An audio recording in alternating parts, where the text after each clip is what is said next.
우리가 무심코 육개장에 넣은 이것 때문에 신경이 파괴되고 치매에 걸렸다는 거 혹시 알고 계셨나요? 뇌신경세포는 우리가 매일 먹는 이 음식 때문에 날마다 파괴되고 있습니다. 신경세포가 죽으니 뇌가 줄어들고 치매에 걸리는 것이죠. 그래서 치매와 신경세포 파괴를 예방할 수 있는 식단 관리가 매우 중요합니다. 이번 영상에서는 치매의 진짜 원인을 규명하는 논문 한 편을 먼저 소개해드리고 우리 신경세포에 가장 안 좋은 육개장 재료 5가지와 치매를 예방하고 신경세포를 튼튼하게 만들어주는 육개장을 보약으로 먹는 방법 5가지를 알아가실 수 있으니 꼭 도움이 되셨으면 좋겠습니다. 그리고 구독과 좋아요로 응원해주시면 이 영상을 더 많은 분께 전달하여 많은 생명을 구하고 더 유익한 영상으로 보답드릴 수 있으니 많은 성원 부탁드리겠습니다. 건강은 선택입니다. 선잘.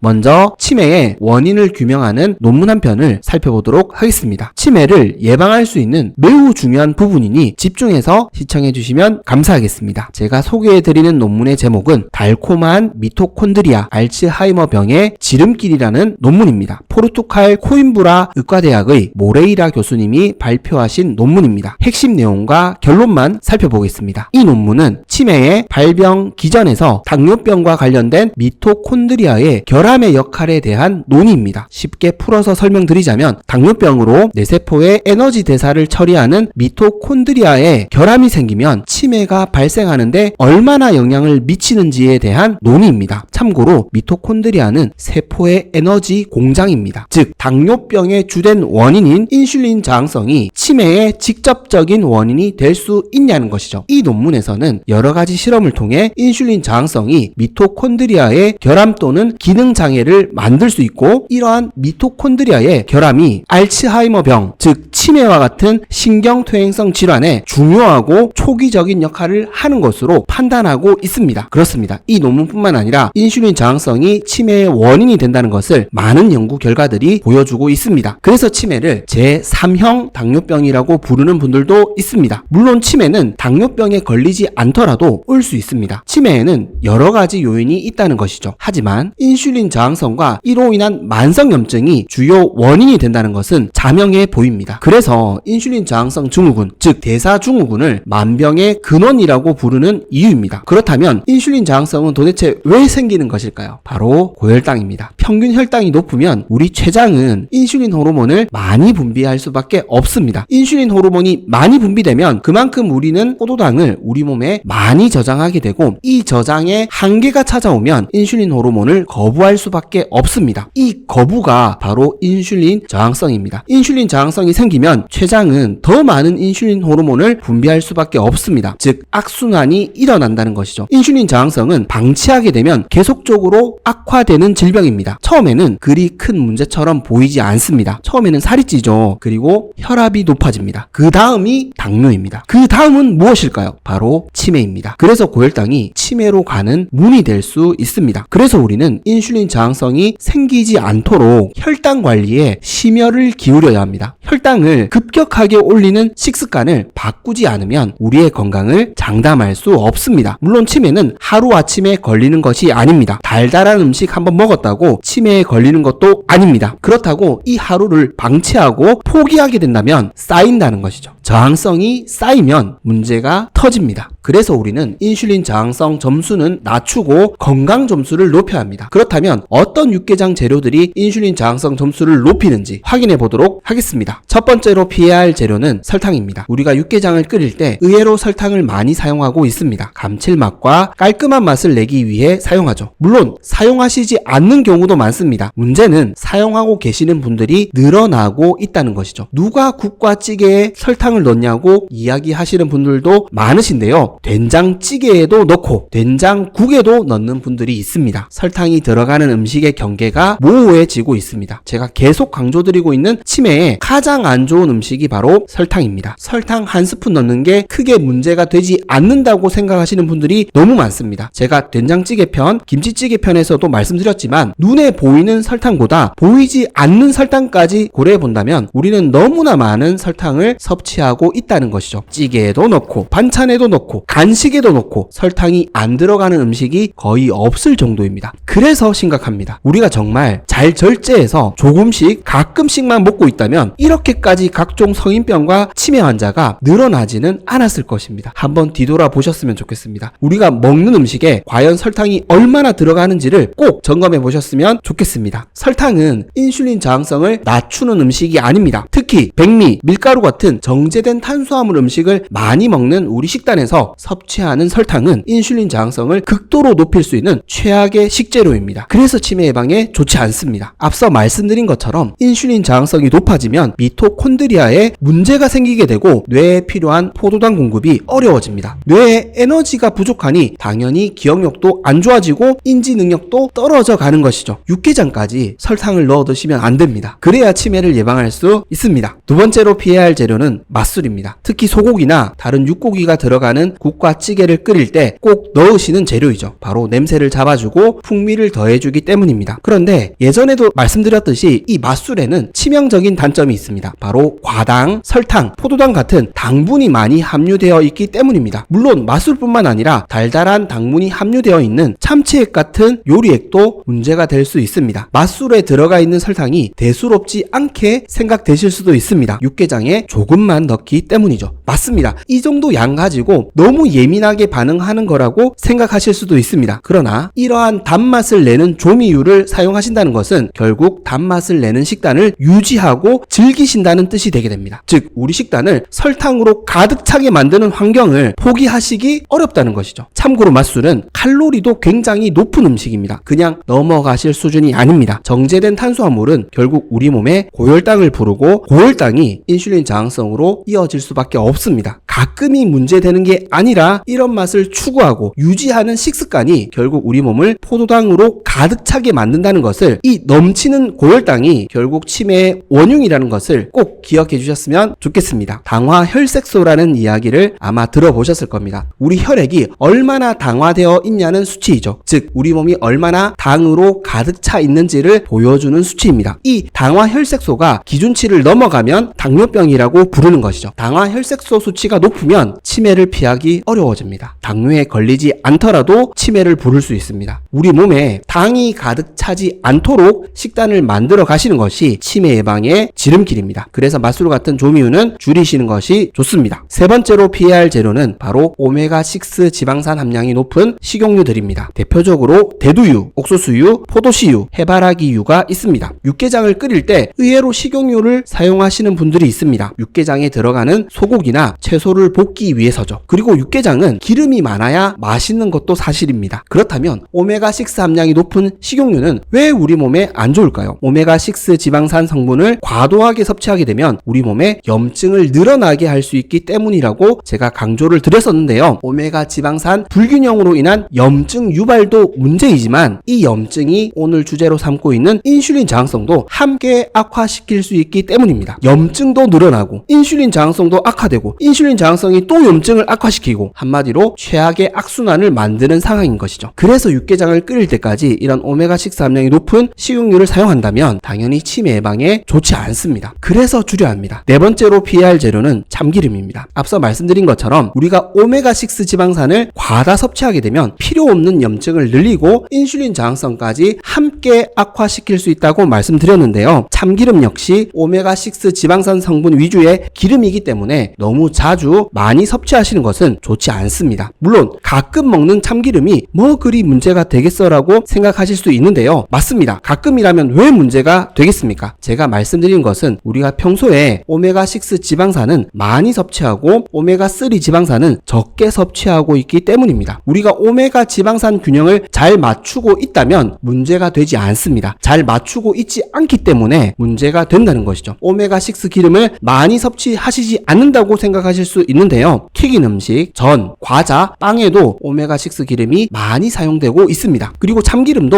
우리가 먹는 반찬으로 요리로 많이 사용되고 있다는 것이죠. 그리고 오메가6 성분 위주의 기름은 고열로 조리되는 경우가 많습니다. 불포화 지방산이 고열로 조리되면 독성 산화물질이 많이 생성될 수밖에 없습니다. 그래서 줄여야 합니다. 우리가 참기름 사용을 줄여야 만성염증을 줄일 수 있습니다. 염증을 줄여야 인슐린 저항성도 개선할 수 있습니다. 꼭 드셔야 한다면 오메가 지방산 균형에 신경 쓰시면서 참기름을 드셨으면 좋겠습니다. 인슐린 저항성 점수를 낮추고 치매를 예방할 수 있습니다. 다섯 번째로 피해야 할 재료는 육개장에 넣어 먹는 당면사리입니다. 의외로 당면은 혈당을 많이 올리지 않는 것으로 기억하고 계시는 분들이 있으신데요. 아닙니다. 당면은 당뇨 환자분들이 금기시해야 할 정도로 혈당을 급격하게 높이는 음식입니다. 고구마나 감자로 만들더라도 정제된 탄수화물 형태로 만들기 때문에 혈당이 급격하게 올라갈 수밖에 없습니다. 그리고 우리는 육개장을 그냥 먹지 않습니다. 밥이랑 같이 먹습니다. 밥과 함께 먹는 정제 탄수화물 음식들은 혈당을 높일 수밖에 없습니다. 그래서 육개장에 들어가는 설탕과 당면이 우리 몸에 부담이 되는 이유입니다.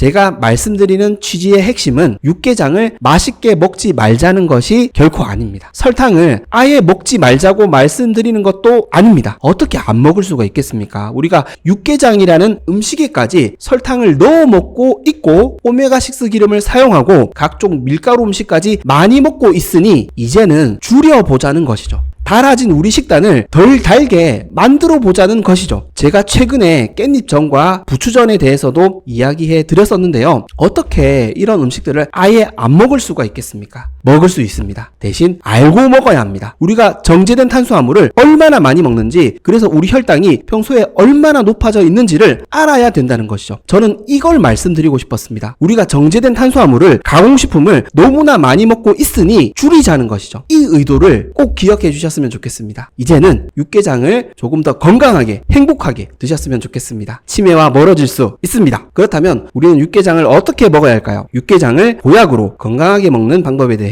알아보겠습니다. 육개장을 보약으로 먹는 첫 번째 방법은 집에서 만들어 먹기입니다. 집에서 만들어 먹어야 더 건강하게 먹을 수 있기 때문입니다. 특히 설탕과 자극적인 조미료 사용을 줄이시고 만들어 드신다면 더욱 건강하게 드실 수 있습니다. 물론 여건이나 환경이 어려우실 수 있습니다. 그리고 만들어 드시는 게 오히려 더 비용이 많이 나올 수 있습니다. 하지만 건강 점수는 더 높이실 수 있습니다. 그리고 건강하게 만들어 주시는 식당이 있다면 더 좋을 것 같습니다. 우리가 이런 음식들을 원한다면 이런 식당도 많아질 것입니다. 우리가 원해야 외식 산업도 변화됩니다. 육개장을 보약으로 먹는 두 번째 방법은 들기름과 함께 먹기입니다. 앞서 말씀드린 것처럼 오메가 지방산 균형은 치매 예방과 우리 건강에 너무나 중요한 부분입니다. 육개장 음식에 주로 사용되는 소고기와 닭고기는 오메가6 지방산이 더 많은 음식입니다. 육개장에 참기름을 넣지 않더라도 오메가6 지방산을 더 많이 섭취할 수밖에 없습니다. 그래서 이 균형을 맞추기 위해서는 오메가3 지방산이 풍부한 음식들을 함께 곁들여 먹어야 된다는 것이죠. 저는 들기름을 추천드립니다. 대신 열에 약한 들기름을 육개장에 넣어 드시지 마시고 나물 반찬과 함께 드셨으면 좋겠습니다. 육개장을 더욱 건강하게 드실 수 있습니다. 육개장을 보약으로 먹는 세 번째 방법은 너무 뜨겁게 먹지 않기입니다. 육개장은 뜨끈뜨끈하게 먹어야 맛있죠. 제맛이죠. 그런데 식도와 위 건강에는 이렇게 먹는 것이 좋지 않습니다. 구강 건강에도 좋지 않습니다. 뜨거운 음식을 빨리 먹게 되면 점막이 상하고 염증이 생길 수 있기 때문입니다. 그리고 이게 반복되면 아시다시피 암이라는 심각한 질병으로 나타날 수 있습니다. 그리고 천천히 먹어야 혈당도 더디게 올라갑니다. 그리고 뜨거운 국이나 찌개를 절대 플라스틱 그릇에는 담지 않으셨으면 좋겠습니다. 환경 호르몬이 많이 나올 수 있습니다. 이런 독성 물질들도 치매를 일으킬 수 있습니다. 육개장을 보약으로 먹는 네 번째 방법은 밥은 반 공기만 먹기입니다. 부족한 부분은 버섯 같은 몸에 좋은 사리를 육개장에 더 넣어 드시는 것이 좋습니다. 우리가 싸우고 있는 실제 대상은 고혈당입니다. 고혈당을 줄이는 것이 우리 건강을 지켜가는 핵심입니다. 그래서 밥은 되도록 줄이는 것이 좋습니다. 잡곡밥으로 먹으면 괜찮지 않냐는 생각도 드실 텐데요. 물론 좋습니다. 대신 장이 안 좋으신 분들은 잡곡보다 백미밥이 더 낫습니다. 그리고 저항성 전분 형태로 만들어 드시는 것도 좋습니다. 육개장을 보약으로 먹는 다섯 번째 방법은 외식할 때에는 밥으로 먹기입니다. 육개장 칼국수 좋아하시죠? 저도 사실 너무 좋아합니다. 그런데 우리 건강을 위해서는 밀가루보다는 밥으로 먹는 것이 더 낫습니다. 제가 밀가루에 대해 더 자세히 소개해 드릴 예정인데요. 밀가루 음식은 장에 좋지 않습니다. 그리고 장이 나빠지면 치매 예방에도 안 좋습니다. 이 부분을 꼭 기억해 주시고 육개장도 더욱 건강하게 드셔서 치매도 예방하고 더욱 건강한 삶을 만들어 가셨으면 좋겠습니다. 이제 결론을 맺겠습니다. 치매는 고혈당이 우리 인생 속에서 쌓여져서 만들어지는 질병입니다. 설탕 한번 많이 먹었다고, 오메가6 기름 많이 먹었다고 당장 건강이 나빠지고 치매에 걸리는 것은 아닙니다. 하지만 이걸 우리가 기억하지 않고 고혈당이라는 식습관을 지속적으로 방치하게 된다면 우리가 원하는 건강한 삶을 만들 수도 없고 치매를 피하기도 어렵습니다. 그래서 우리는 오늘을 건강한 식습관으로 바꿔야 합니다. 이 방법이 치매를 예방할 수 있는 기적의 지름길입니다. 꼭 오늘을 더 건강한 식단으로 채워나가시는 저와 우리 구독자님들, 시청자님들 되셨으면 좋겠습니다. 지금까지 건강해지는 선택 선자리였습니다. 도움이 되셨다면 구독과 좋아요 꼭 부탁드리겠습니다. 그리고 혹여 도움이 되실 만한 가족과 지인분들에게 영상을 공유해 주시면 감사하겠습니다. 그리고 항상 건강하시고 행복하시길 기도하겠습니다. 감사합니다. 건강해지는 선택 선잘.